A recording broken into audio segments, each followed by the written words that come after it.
we're on to the next. Kathy's going to have a few things to say here, and we've cleared the room. So I don't know what it is with Kathy. Yeah, I know. Read my reports. They're pretty boring. Our next item of business is myself regarding a letter of support for change to Doc Morgan's liquor primary license. This came as a result of Mr. Dyke appearing at our last council meeting requesting this letter of support.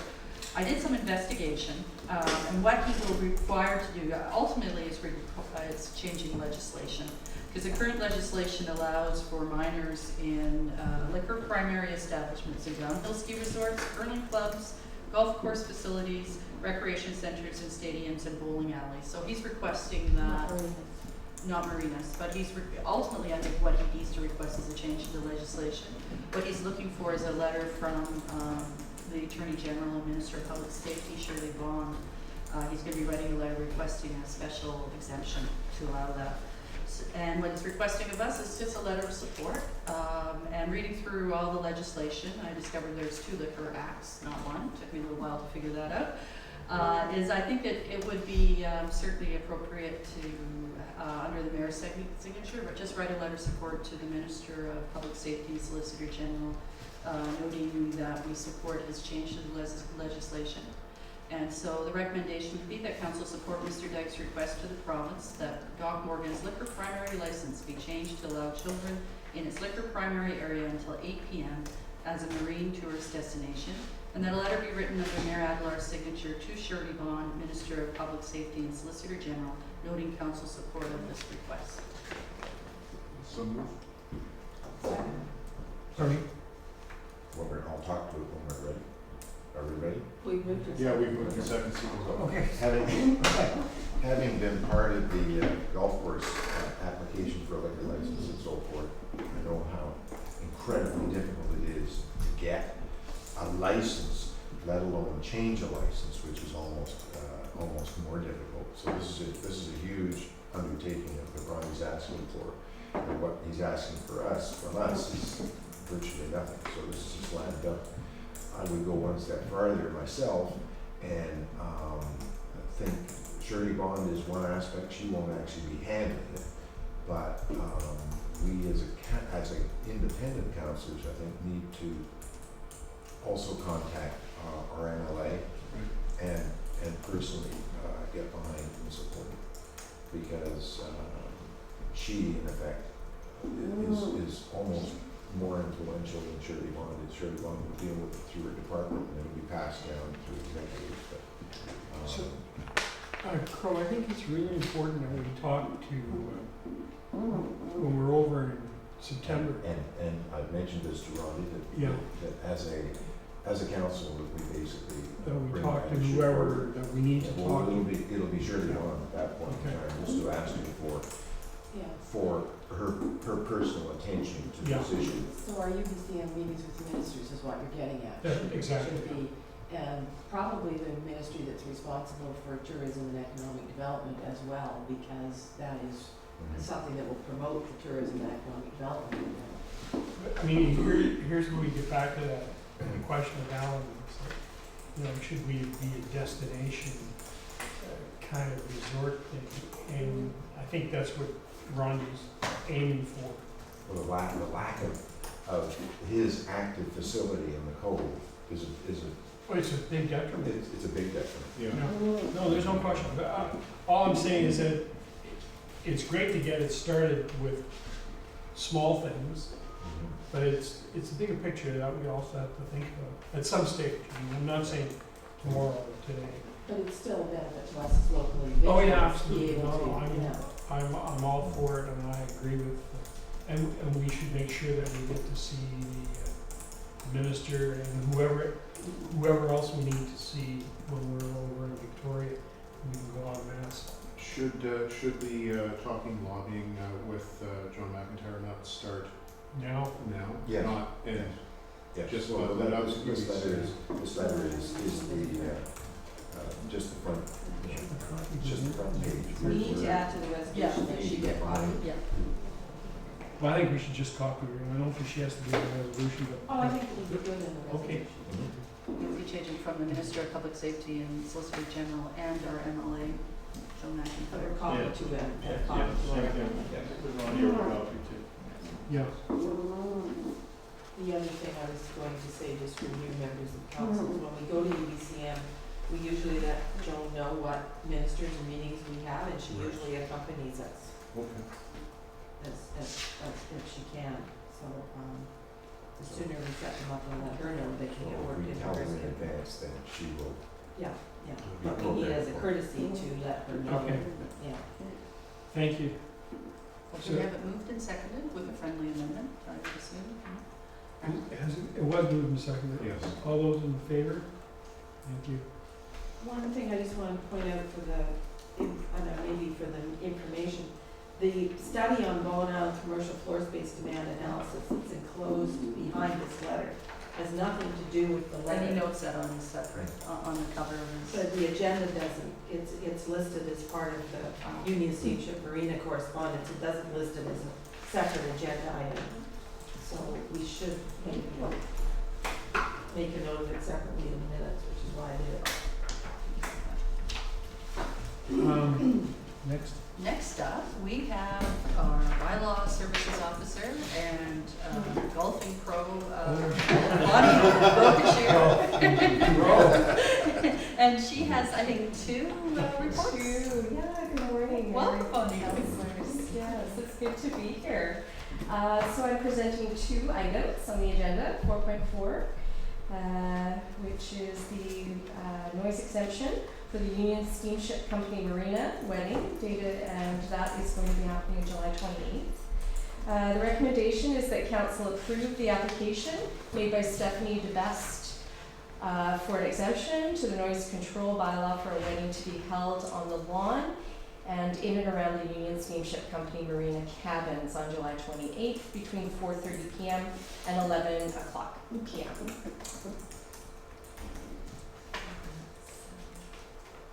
Any questions or anything?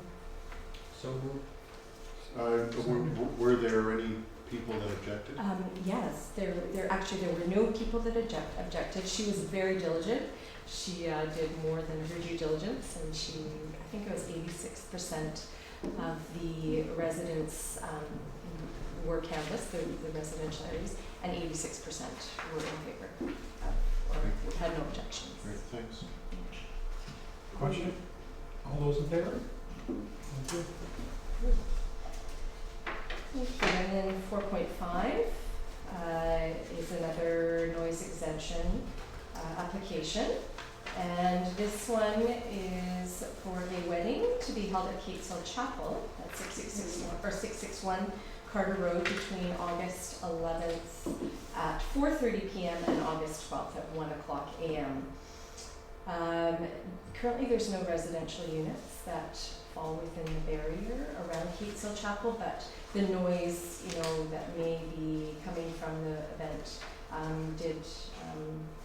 does fit into our requests for application for exemption.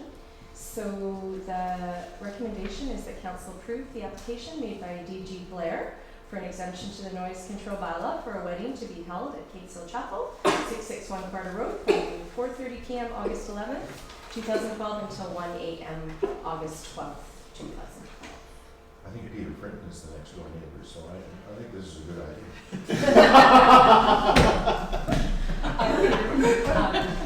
So there wasn't any canvassing for Oh, I don't know what you're talking about. Looking at the This is an application, indoor event. it looks like the outdoors is only from 4:30 to 8:30. Yeah, exactly. There's So just a it's small not- component with people mingling, but the music is inside.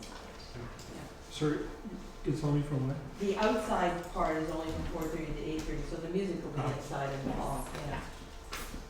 So moved. Second. All those in favor? Thank you. Thank you very much. Great. Okay, finish your own.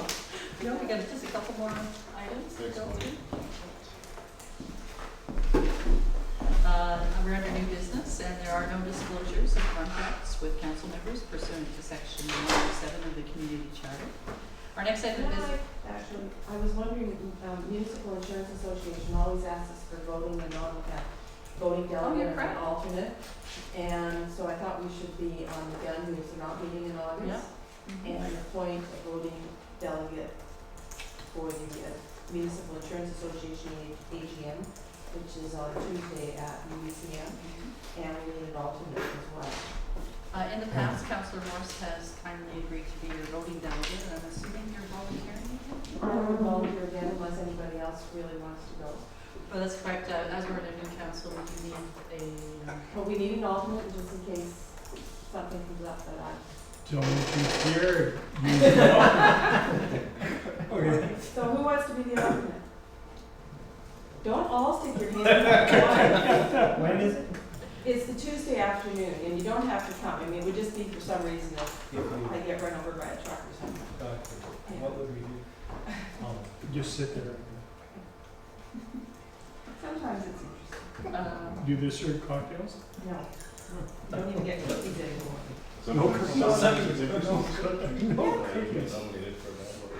So I would suggest the resolution being that Councillor Morse be appointed as the delegate and Councillor Rhodes as the alternate for the Municipal Insurance Association AGM, is that correct? Just for the Municipal Insurance Association, period. And you might want to put voting in front of delegate.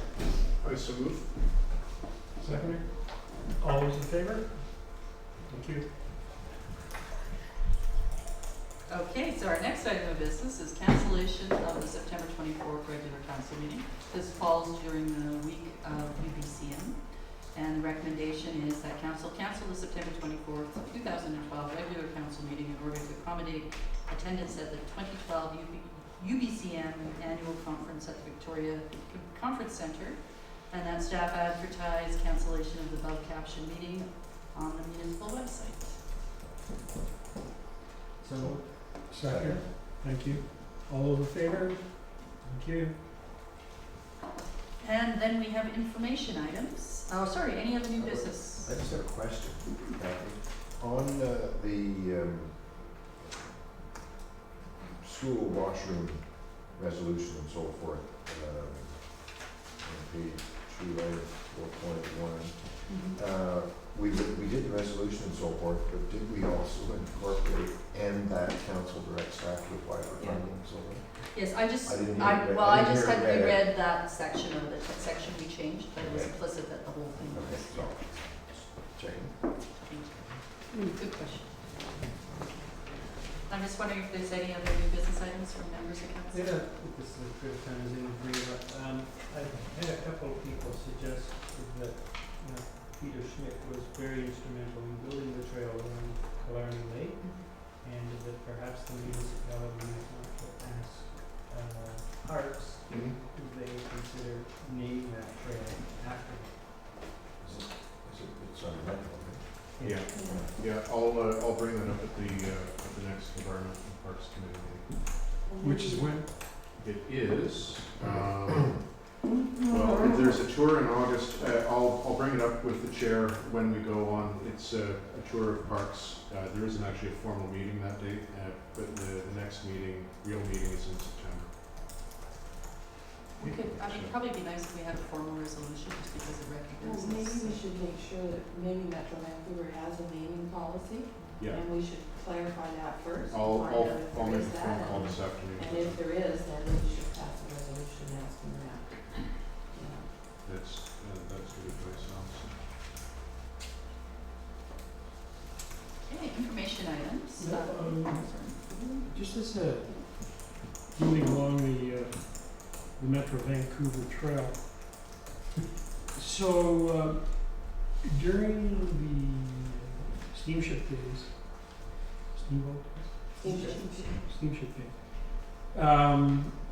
when Dal Richards was ready to commence, about 20 float planes landed with people offloading on the Crippen Field, which would be rented out by Metro Vancouver. I'm told for $100,000 for 4 nights. And my question is, do they just get to do that without any discussion with the municipality? Like, you know, we're gonna rent out the place, you won't be able to use it for 4 days. You know, we're gonna have all these float planes landing, don't disturb us.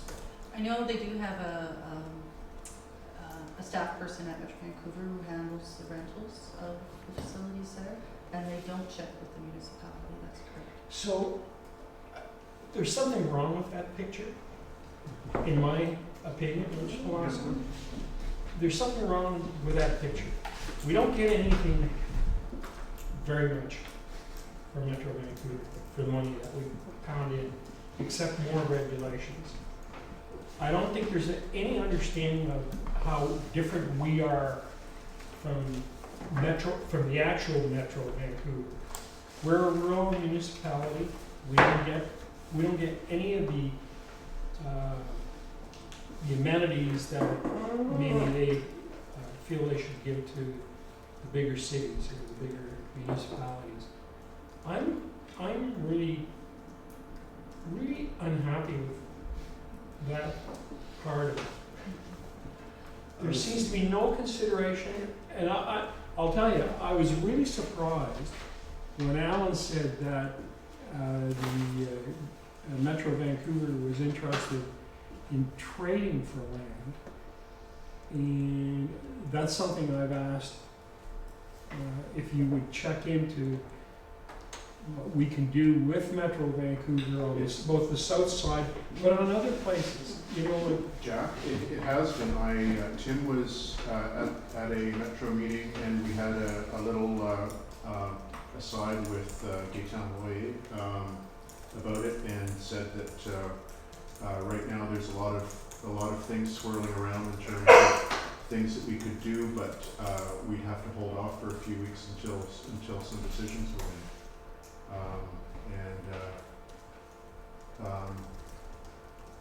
That's essentially where it's at. I think And if you want more detail about it, we can talk about it. yeah, but I think we all want detail. The council needs detail. We need to make decisions. Jack, No, there, hold on. there's, Hold on.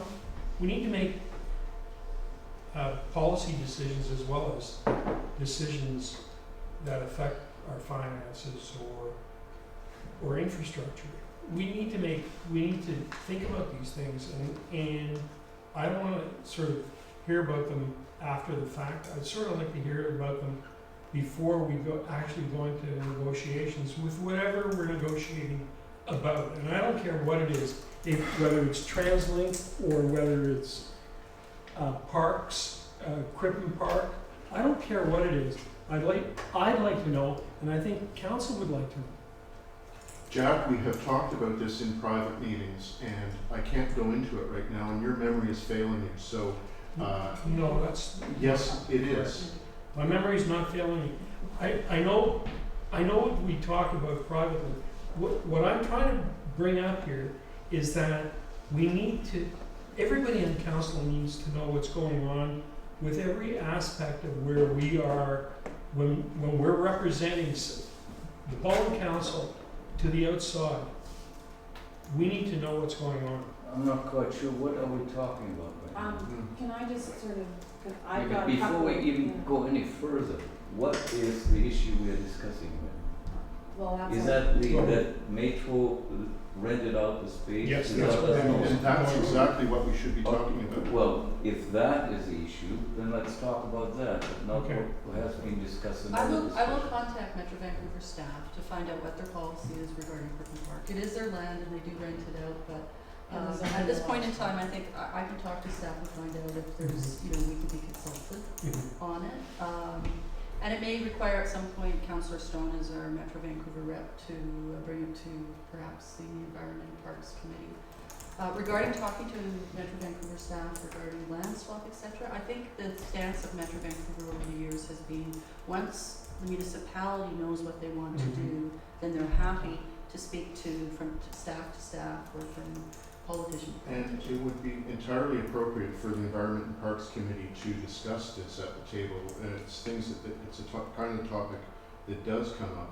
And if there is a problem with the existing policy on informing member municipalities that have a park contained within it, it could come up, and then they create a policy to inform member municipalities of when events are coming up.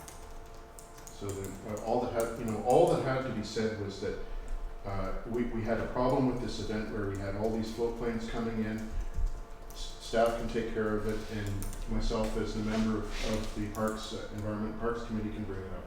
I don't understand what had to. Before we state that we have a problem, did we have a problem? Or I think it was an extraordinary event. I think it was probably an oversight on their part. They don't normally rent parks out with the view that they're going to be exceptionally noisy. In this case, it was a bit extraordinary to have float planes coming, bringing people into the park. So,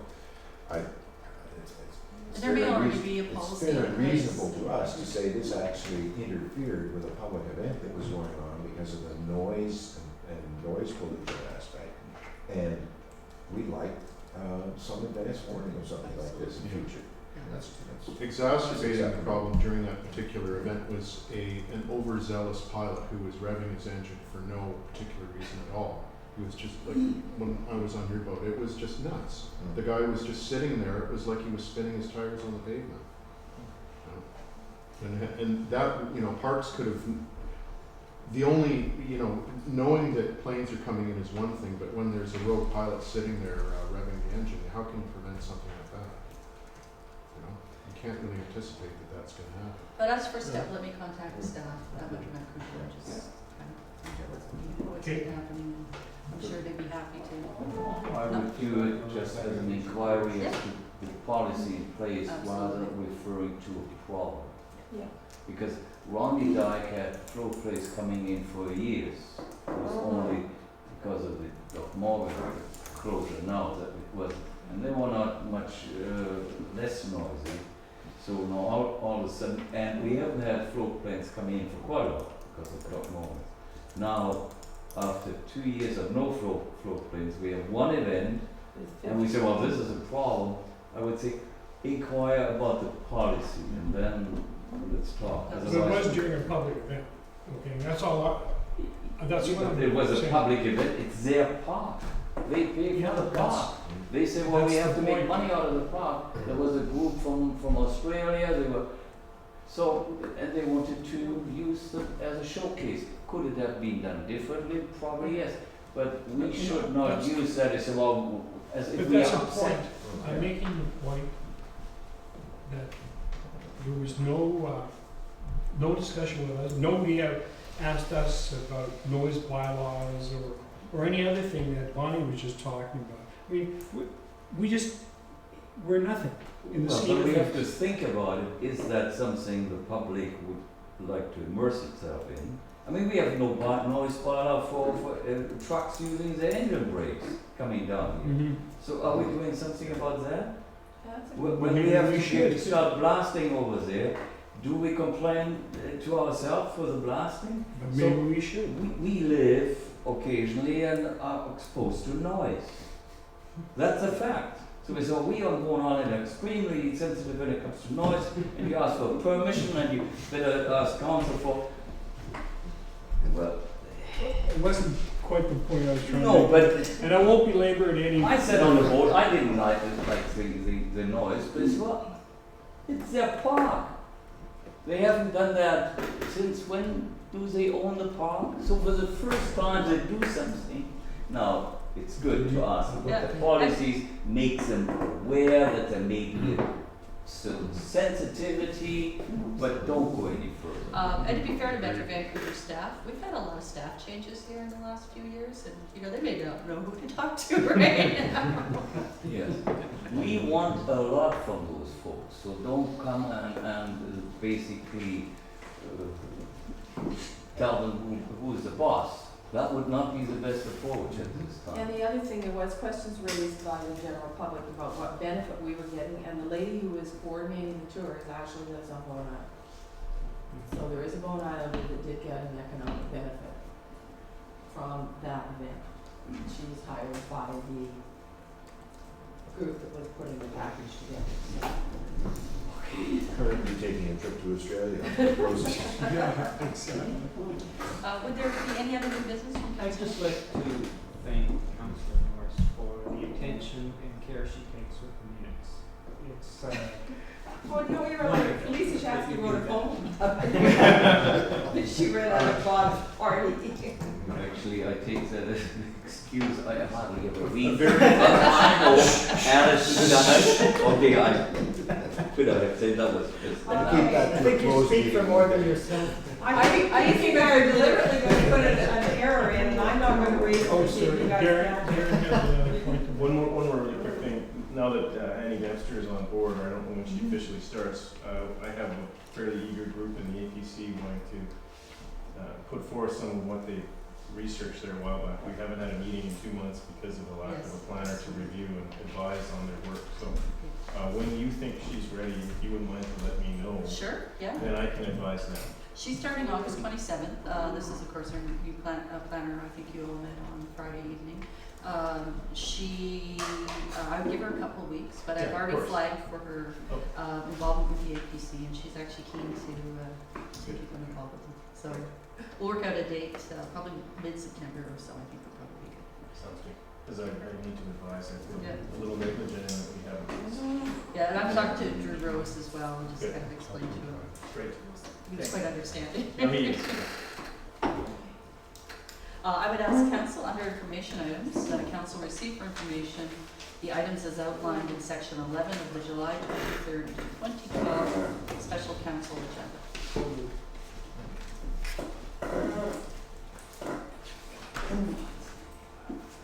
All those in favor? Thank you. So we have a recess now from Recess. Until 1 p.m. till 1 p.m. and lunch is being provided. I think it's upstairs. Let's go play your Thank you very much. Busy afternoon, so probably fresh air. Yeah, so we will not be going. Oh,